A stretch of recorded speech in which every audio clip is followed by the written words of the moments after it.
Hey, what's going on? My name is Al and I'm a sculptor. So, little backstory.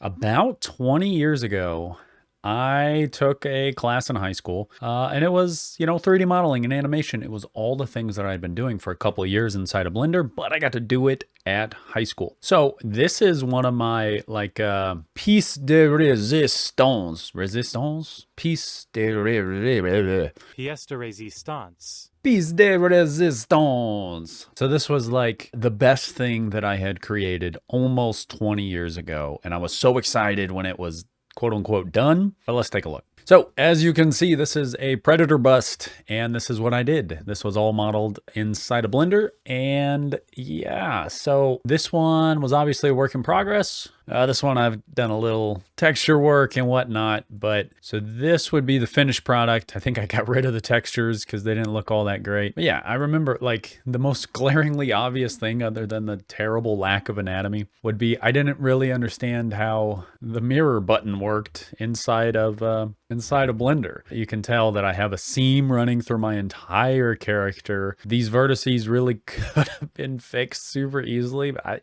I don't know if I just gave up or I was lazy or I just didn't know what to do. Anyways, we got our cool little laser blaster over here. Helmet, I was super proud of the helmet. You know, this was like patch modeling. Start with a plane and just extrude around with your reference images. This took me months. Armor pieces, really nothing crazy here. You make one, you duplicate. Look at those nips. The abs, the terrible anatomy. Here's that skull and ugly mofo, and that's a Predator font down there. So you got to remember, this was when I was 15, 16, somewhere around there. And yeah, this was the most amazing thing that I had created at this time.